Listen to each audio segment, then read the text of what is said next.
this meeting will be recorded so that folks can go back and watch it later if they weren't able to join tonight.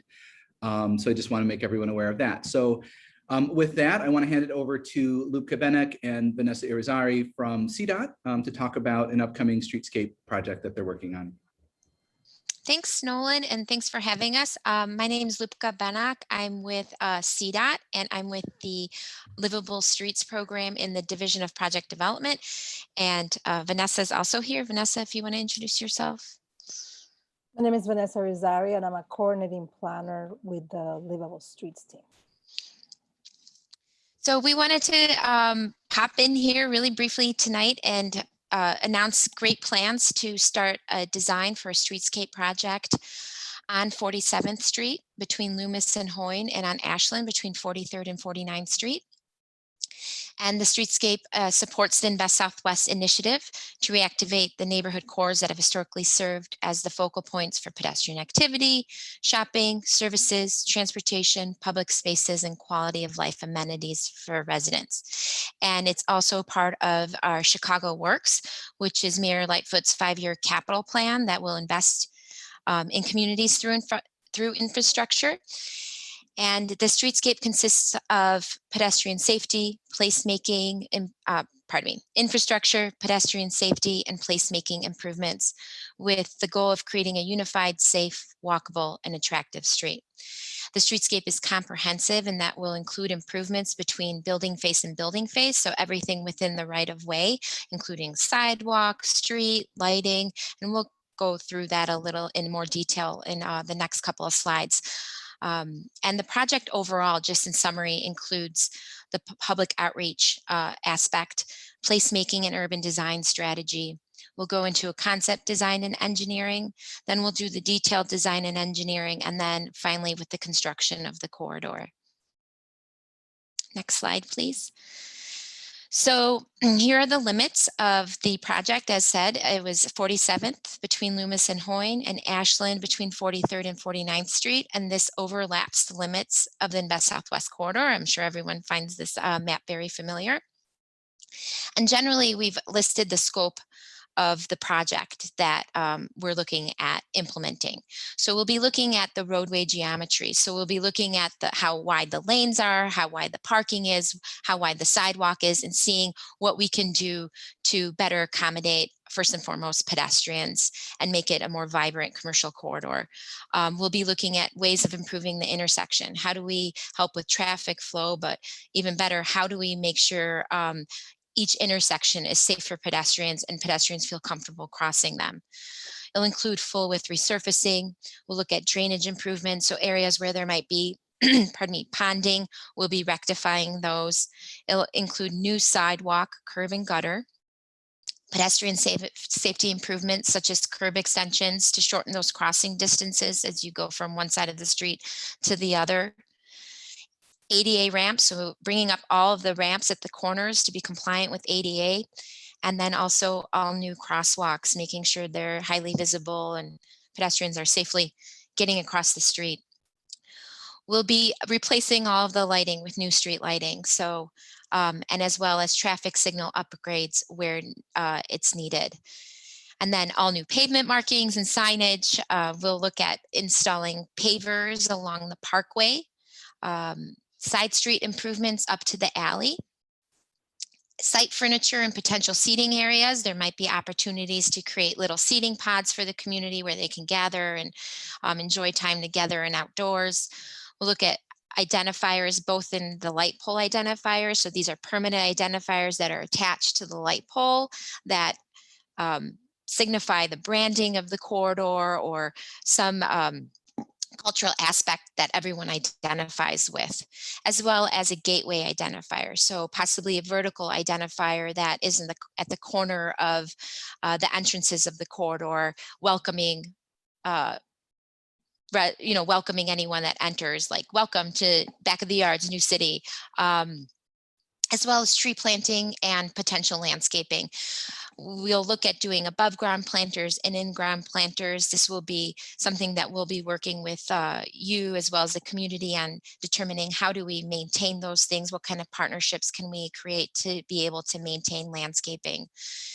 And then we'll look also at creating a plaza space at the site at 47th and McDowell, which I think may have been discussed previously at these roundtable meetings about closing those slip lanes and really creating a public plaza space there for the community.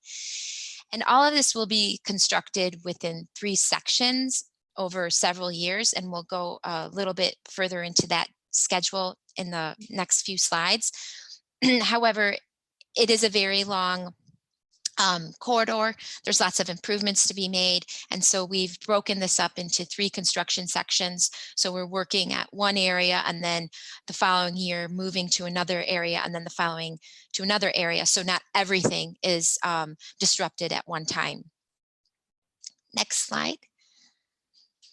This is just really kind of a teaser of some of the design elements we're going to be looking at. There's much more with the Streetscape project, as was mentioned, all of the infrastructure. So, you know, if catch basins need to replace, we're going to be replacing those, ADA ramps. But these are kind of like the things that we kind of layer on top of it. And we just wanted to give you a little preview of what paver parkways may look like, various bike racks. You'll see kind of the gateway identifier or vertical identifier there in the middle top. Trash receptacles, safety upgrades such as pedestrian countdown timers. Not all of our traffic signals have those currently, so making sure those are all brought up to standard. Various crosswalks, whether those are the stamped crosswalks or the high visible continental. Street trees, again, above ground planters. Here you in the middle, the yellow, you'll see a light pole identifier that was installed in Auburn Gresham many years ago by now. Seating, bottom, you'll see a bump out, typical bump out and a ADA ramp, and then ornamental or decorative lighting along the corridor as well. And next slide, please. So this is the estimated project timeline. And we met with the aldermen in April, introducing the project to them, showing them pretty similar slides that you see here tonight. Now we're here at the Invest Southwest Roundtable announcing the kickoff of the project, and starting in May through about December, we're going to be doing the corridor concept design. So establishing the aesthetics of the design, looking at the geometry, what are those travel lane widths, what is that width? And that will involve a public outreach process. So we will be reaching back out, coming back out to these Invest Southwest Roundtable meetings, having large open public meetings, having public preference surveys to get feedback from all of you on what are the key issues, what are the needs, what do you want to see along the corridor, and getting those preferences and making sure we're incorporating them into the design as we move through developing that concept. And then about November, June, we'll start to really do that detailed design. And that detailed design helps us establish the construction documents that are required for us to bid the project and go through our procurement system, which for the first section of construction, we hope to have started in June of 2022 and completed in October 2022. So we can start construction of that first section in November of 2022. Why that section's in construction, we'll then pick up the detailed design of that second section, and that will go into construction in 23 and so forth as we go through the third section. And so we anticipate being done with the entire corridor in 2025.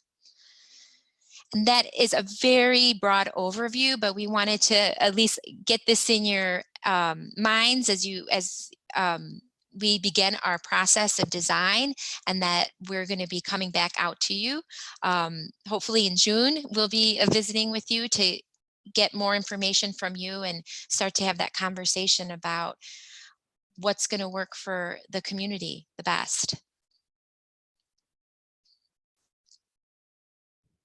Great. And so I see Angie has a question. I was going to say, yeah, so CDOT is here just to kind of give everyone a preview. They'll be back around next month with more details and more opportunities to engage. We just wanted, as Luca mentioned, to kind of get this in front of you, in front of your eyes. If you have any high-level questions, feel free to ask now, but I think we'll try and table some of the really detailed questions until next month when they're back with more details. But I see, Angie, your hand came up before Maria wrote in the chat, so I'll call on you first, Angie. Yeah, it is a broader scale question. A lot attractive. Oh, you froze. And I'm imagining, there's a lot of many people in the community about these different possibilities. However, the project will extend into the next mayoral set of years, right? That this project will follow through and not be cut off. If we got a new mayor and the new mayor said, no, we're not going to do this. I'm thinking about the community and just. So yes, that's a good question. So there is a mix of funding that we have for the project. So it's not only coming from the city, it's also coming from the state. And if there was something that would ever kind of happen with that local fund, CDOT would work to identify either more state funding or federal funding, or we would look to continue the project. There may be some lag in between sections, but we're committed to finishing the project. And then Maria wrote in the chat, we need turning signals at the intersection of 47th and Ashland. Thank you.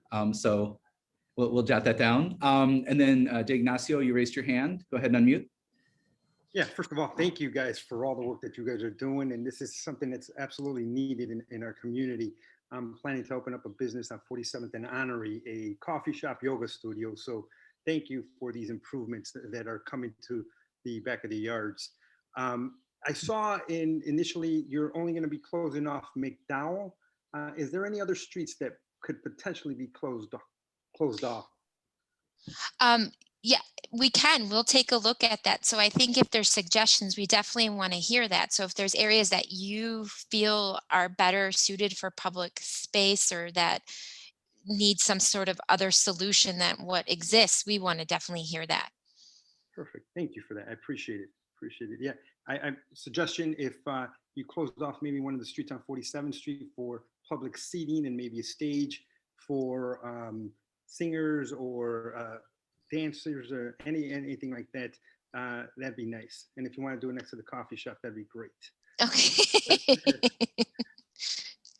Written down. Thank you. Thank you. All right. And then Alderman Lopez, I thought you might raise your hand because I know we were talking about this in our last briefing. Go ahead. Right. So thank you, Nolan, and good evening, everyone. Ignacio, good seeing you again. Just so that everyone knows that, we were also discussing and working with DPD on getting funding, grant funding for semi-permanent public seating and entertainment areas already. We've been in discussion with that for about a month and a half or so, getting closer. We're just trying to finalize hopefully finalize some dollars, as well as discussing, in some neighborhoods, they've just been doing it for like a couple months at a time, where they just put up like the type 3 barricades and that's it. But we are exploring other semi-permanent options because I think the outdoor feeling is growing on Chicago, and being able to have like plaza spaces up and down 47th Street, helping both businesses and community have nice outdoor spaces to assemble is something that we're definitely and actively pursuing right now. I can't guarantee it'll be right next to your coffee shop, but we're trying to position it in a way where both sides of 40, I think what is most important, Nolan, correct me, to engage both sides of 47th Street so that you have, shared spaces all up and down, and mirroring it with the businesses that probably would both be using those kind of spaces. Yeah. We'll have more as we get, once we figure out the money, then we'll have more conversations, but we are all on the same page on that. Absolutely. Yeah, I think we have an announcement coming up on at least one of those locations. So good segue, Alderman. And then Janet, oh, sorry, did somebody want to jump in? Oh, I thought I heard someone. And then Janet Tapia says in the chat, we need more trees planted along 47th Street and a turning signal at 47th and Hoyne for back of the yards high school. Great. Okay. I don't know if anyone has any other kind of last minute questions or comments before we kind of move on to the next item. Seeing and hearing none. All right. Thank you, Luca and Vanessa, for joining us. And I know there will be more coming in next month. I was on mute. Thank you so much. Yeah, we're really excited. So far, the feedback you just provided was great, and we're really excited to get more of that because that's exactly what we're going to be looking for next month. Thank Great. you. Thank you All so right, much. thank you. Bye-bye. Thank you. Bye. All right, so moving on, I know we have Lydia with us from DCASE to provide an update on the viaduct lighting project.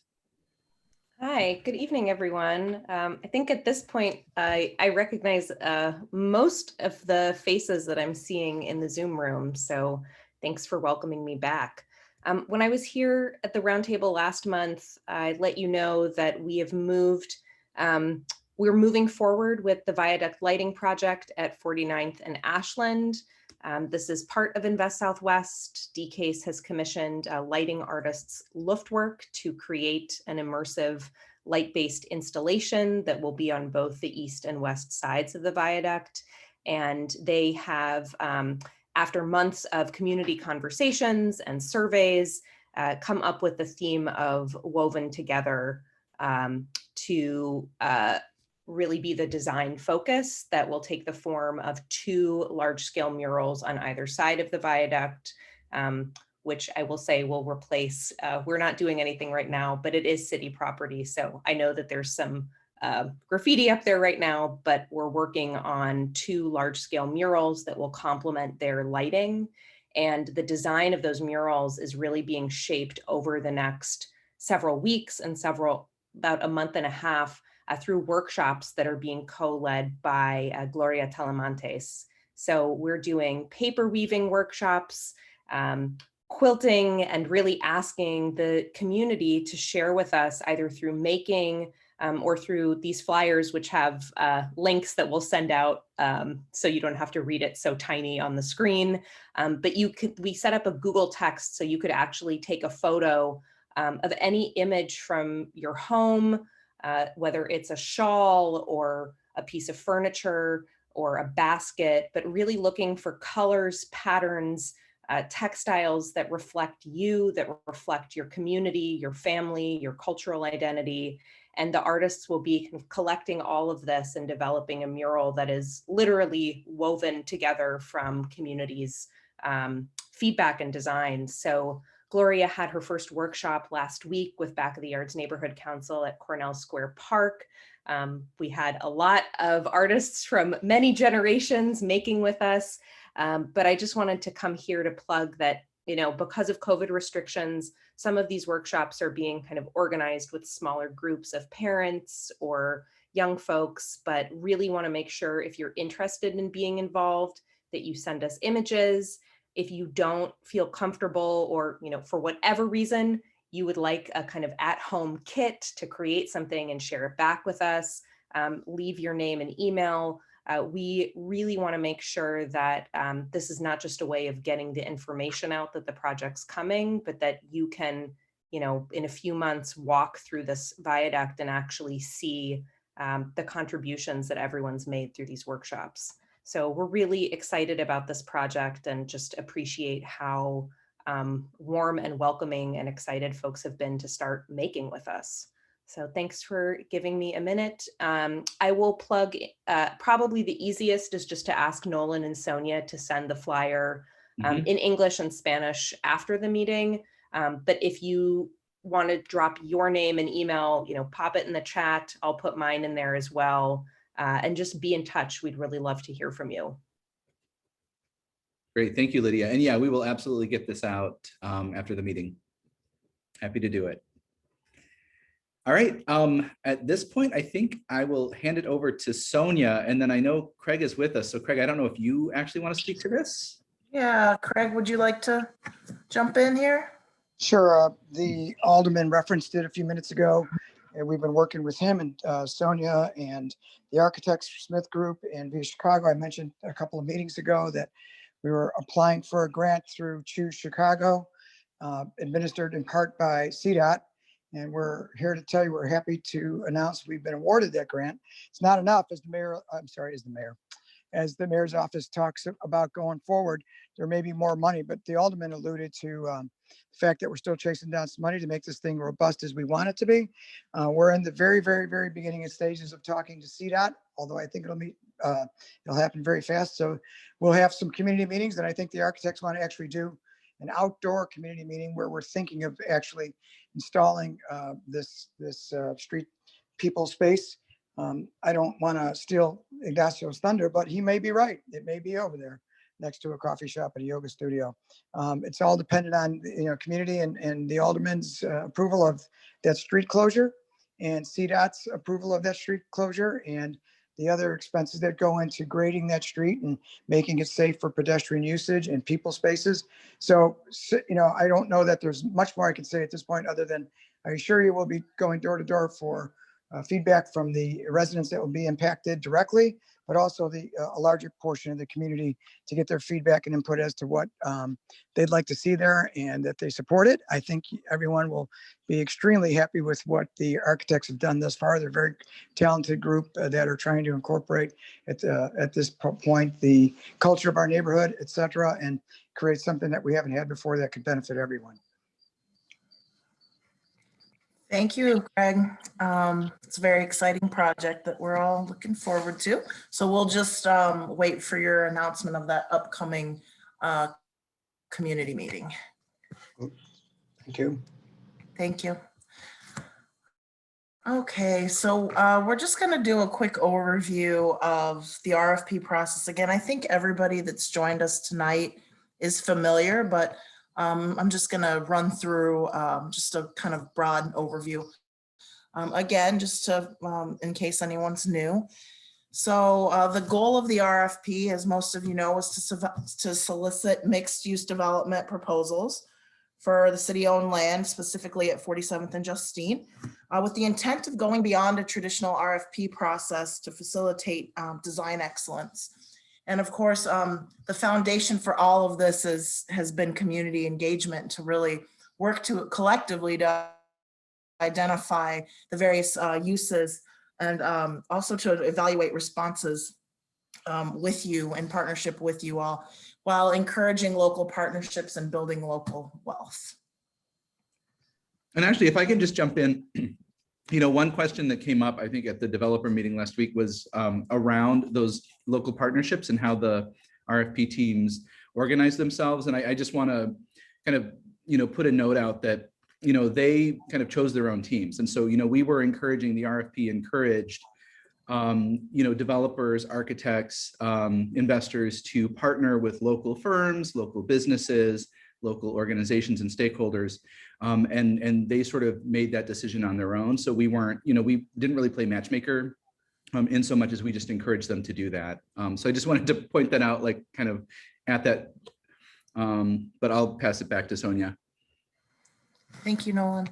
And just to touch on engagement efforts, they started late summer, actually, last August. We started our discussions at the neighborhood roundtables around this RFP process. But we really started digging in around September, October. We did have a set of focus groups in, I think it was midsummer, hosted by BYNC with Alderman Lopez and Alderman Taylor. There was also some canvassing done early October with the 20th Ward. And there was also a series of in-person and phone interviews led by our consulting team and DPD. In mid-October, we had our first visioning workshop that was attended by about 80 folks. And then just a couple weeks later, we had a second workshop, which was attended by about 50. And then after a robust, I think, December roundtable conversation, it was decided that we needed to have a little bit more conversation around this process, just to make sure we're engaging enough folks and we're clear about next steps. So we held an additional January engagement session where about 50 folks attended. And then just last week, last Thursday, actually, we had a developer presentation public meeting. Thank you all who attended. It was really well attended, actually. We had over 400 registrants for the meeting. and almost 200 in attendance. So we were very, very pleased with the turnout. So thank you to everyone who spread the word about the meeting. It was a great meeting. So in that meeting, we covered the three proposals. People had the opportunity to meet the respondent teams. And so the three teams introduced themselves, presented their proposals, and took questions from the public. And it was a really robust conversation with a lot of really rich questions and dialogue. And again, we thank you for being a part of that. So the conversation really focused on several recurring themes, but these questions kept coming up again and again. So folks were concerned about the rental housing affordability and access to it. What does the screening process look like for applicants? What does the area median income make sense for the community? Does the rental amount, do those make sense? People ask questions about project funding and financial feasibility of the proposals. Did these proposals have the financial capital, the capital stack necessary to be built? Could they be built? Is the money there? People had questions about jobs, whether that was the construction jobs or the permanent jobs that would result from new businesses or existing businesses expanding into the space. We also heard a lot about making sure we're really working to include everyone in the community in this conversation, Black and Brown, and business owners, residents, people across the community, and making sure that we're engaging a diverse cross-section of the community. People had questions about the timelines of the projects. How long would the projects take? And then, of course, we also had, lastly, concerns about displacement and gentrification, how the development could impact the neighbors, the surrounding neighbors. Next slide. So the yellow arrow here is where we're at now. Everything to the left is what I've already covered when we launched in October with our visioning workshops. So we're in the midst of the evaluation process as we speak. And actually, we're working in coordination with Alderman Taylor's office, the 20th Ward, to sort of have a coordinated evaluation effort. So tomorrow, we're actually having our community, the 20th Ward actually is hosting their 20th Ward community planning meeting in the afternoon at 2 p.m. So in that meeting, our three teams will be basically presenting their proposals, and they'll be taking questions from members of the 20th Ward planning team. So it'll really give the planning team an opportunity to become more familiar with each proposal and what it entails. And after that, Nolan, you can go to the next slide, please. After that, we'll actually be having a second community meeting. So as a part of the 20th Ward process, which if I don't see anyone from the 20th on the call, otherwise I'd ask them to jump in, but as a part of their process, there's two meetings. Oh, I'm sorry, Angie, it's you're on the call. Thank you. So there's two meetings actually. There's two public meetings. So our first meeting was actually the one that we had last Thursday. And our second meeting, we're still finalizing the date, but we're looking at, I believe, June 9th, but don't quote me on that. We will be sending out more information on the exact date within the next week or so. So you'll receive that Zoom link from the 20th Ward directly. But in that meeting, it will basically be a repeat of last Thursday's meeting, where each developer team will have the opportunity to present, and the public will have the opportunity to ask questions. And we'll obviously be looking at all of the questions that were raised in the first meeting, and then also the questions raised in tomorrow's meeting by the planning team. And all of this input will be weighted in the selection process. It'll all be a part of the evaluation process. Next slide, please.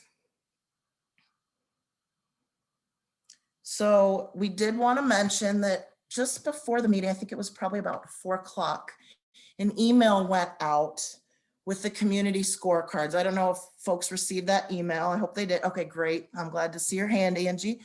So that email went out to more than 1,400 folks on our new city distribution list, 400 of whom were actually registered for last Thursday's meeting. So we're hoping we get a really super robust response to the scorecard. There's a link here at the bottom, but I'll also send that out. And this image here is actually a screenshot of our website, which is, you know, this link here to the left. But all of the information that anyone would need to complete the scorecard is on this website. So that includes a recording of the actual meeting last week, all of the developer team's pitch videos, the response summary, so an overall summary of each RFP, but also all of the questions and answers that were posed at last week's meeting, in addition to these project matrices in English and in Spanish for folks to really have sort of like a one-stop shop of where they can see all the most pertinent information they would need to make an assessment of each proposal. And then the scorecard is also in English and Spanish as well. So all of that is contained in that that box I highlighted here on the website. And again, I'll send that out to you all as well. But yeah, so we're gonna have this scorecard out. Let me finish this next slide and then I'll take your question, Angie. Yep, there we go. So we'll have the scorecard out actually until a few days after the 20th Ward second meeting.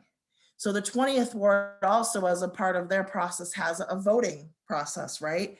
Where constituents within a half mile of the site will have the opportunity to vote. So we wanted to time the scorecard deadline to coincide with the deadline of the actual vote in the ward. That way it's just easier for us to sort of, you know, analyze final results.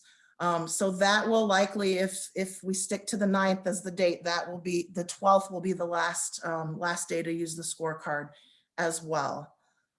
So they're just general questions that allow folks to really weigh in on their thoughts around each proposal. And there's a few different themes. There's a community wealth building theme, and then just team appropriateness and competence, and just, do you like the design? Do you think this is a fit for the neighborhood? Is things along those lines. What's your question, Angie? Okay. I actually got a chance to review the email and kind of run into the link really quickly. And, you know, obviously not everybody's literate, so there'll be some challenges, but what startled me most when I responded to the email was that over and over again, the email itself refers to 2 proposed visions. Yep. Not 3. And I don't know how to relate to that. And No, I don't know what what? the heck is going to happen to other people. We're not happy with that. That was an error by our community. that was a mistake, and we will be sending that email back out with the correct number of proposals. There are 2 proposals. There are still 3 proposals. There are. Thank you. Yeah, absolutely. Yeah, I don't want people confused any more than they are right now. No, we'll send out a correction. Yeah, thank you for raising that. We actually just discussed that before this meeting, and so so apologies for that. And actually I need to respond to an email to have that email sent back out. But anyhow, aside from that, I don't know, do we have another slide on the process here, Nolan? Let's see. Nope, That's it. so we're open discussion. We got 20 minutes to talk. Yeah, I don't know if anybody has questions about next steps. You know, I did want to mention before leaving the call tonight that I'll be out most of this summer actually on maternity leave. We're having our first baby girl. Very excited, super excited. So I may be popping in on occasion, but if not, Nolan is here for you all. Absolutely.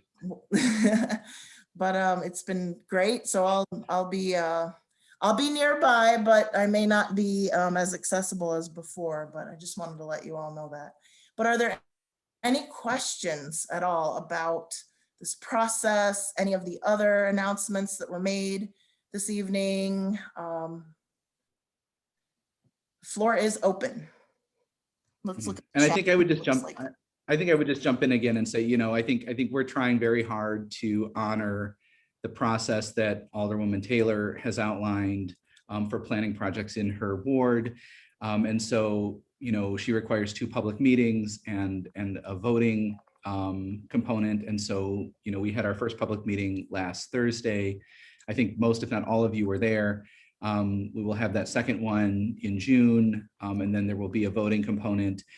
We are also putting out that survey, as Sonia mentioned, that kind of scorecard, because we just want as many kind of data points as possible from the community in terms of what works, what doesn't work, what excites you, what concerns you, you know, so that we have a good sense of how are these, you know, how well are these proposals responding to community needs and community vision, and how do we move one forward successfully. So I appreciate everyone's patience. I know we've really been sort of feeling our way through this in terms of engagement.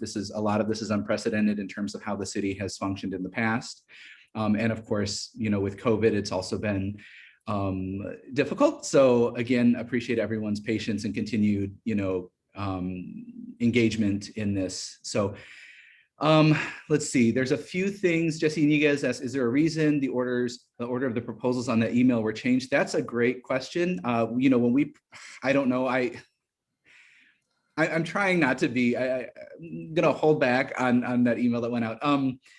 You know, when we did the developer meeting last Thursday, we were very intentional about presenting the proposals in alphabetical order, because that seemed to make sense. And I think that's how we would want to continue to do that. I'm also disappointed that, you know, the email went out saying there were 2 proposals when there are actually 3. Yeah. And so, you know, we'll take this one on resend we'll it. take this one on the chin. And you we'll know, resend it. Actually, I just sent a message. It's getting resent tonight with the yeah, so we're going to get those corrections Public made and line. send it out again. And hopefully that doesn't confuse folks, but I think it's important that Yeah. we get an updated email out with correct information. right.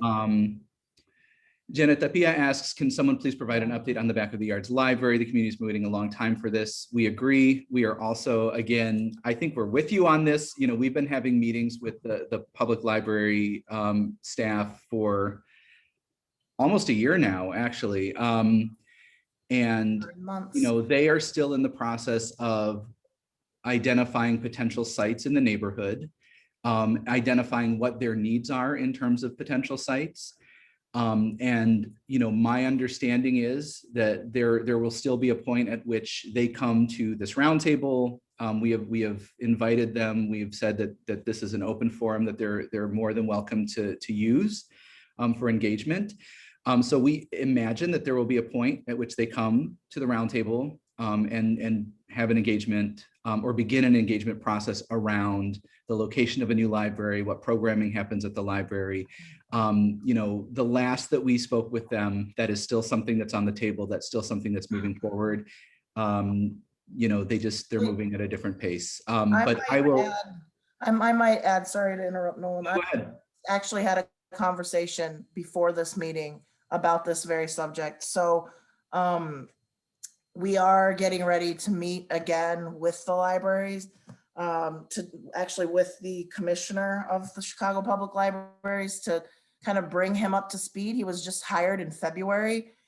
And so he's not too familiar with where we're at in this process, but the goal of that meeting is to really let him know, you know, we have this list of sites that we've at DPD prepared for the libraries. And, you know, we know that we've heard from the community multiple occasions and all of these meetings really that this is a priority. And so we're really going to do our best to elevate this project as a priority. But also it's important for you all to know that at the end of the day, we are here to help DPD, the Department of Planning. We're facilitating like the placement, like the locate, like we're offering sites and helping do that research, but the libraries has to make the decision to select, and they'll be the ones really moving things forward. So we're just sort of like on the train, like helping facilitate as best as we can. But I will say they are aware that we want to have, that you all want to meet, and they want to actually join the conversation. They want to have these conversations with you all. I just think we're queuing that up right now. So thank you again for your patience, and hopefully we'll have a real concrete update with some kind of real information in the next meeting. But we appreciate you keeping us on task with that. Yeah, definitely. Because we want that on our radar. Janet Tapia says, oh, I'm sorry. Maria said, what date will the CDOT meeting take place? My understanding is they will come back to the June roundtable. And in terms of engagement, the streetscaping visioning process will likely have a separate engagement track from the neighborhood roundtables. But we'll make sure that we're coming back to center, on a regular basis, so that folks here at the roundtable know what's going on with the streetscaping project and vice versa. So my understanding is CDOT will be back in June to this roundtable to really lay out the broader engagement strategy that they will be doing, and providing that opportunity for folks to get involved in that process. And then we'll have regular touch points where we kind of stay up to date on what's going on with that. Janet Tapia says, please involve the community in the site selection process. Yeah, I mean, what we've done is just provided sort of a laundry list of potential sites that they can look at. And it really is a matter of, they need to have a better understanding of what they're looking for and what their needs are. And then we can kind of go from there. But my understanding is that they intend to have an engagement process around the future of the library. Are there other questions or comments? And I would invite you to unmute yourself and talk. I love reading things out of chat, but I also like talking to people too. So.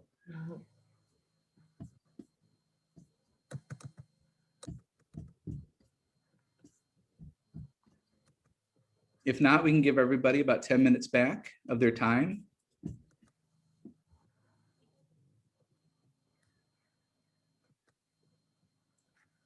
I would say in terms of next steps, we'll send out that flyer that Lydia had mentioned for the viaduct lighting project. We'll get that out to all of you.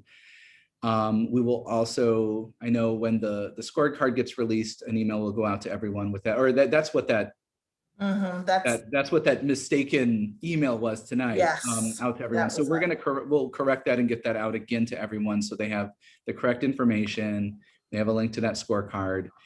And then we will keep you posted. As Sonia mentioned, we're continuing to work with Alderwoman Taylor's office in terms of nailing down a date and a time, and getting that second community meeting scheduled and organized. And so once we have that firmed up, we will send that out to everyone as well.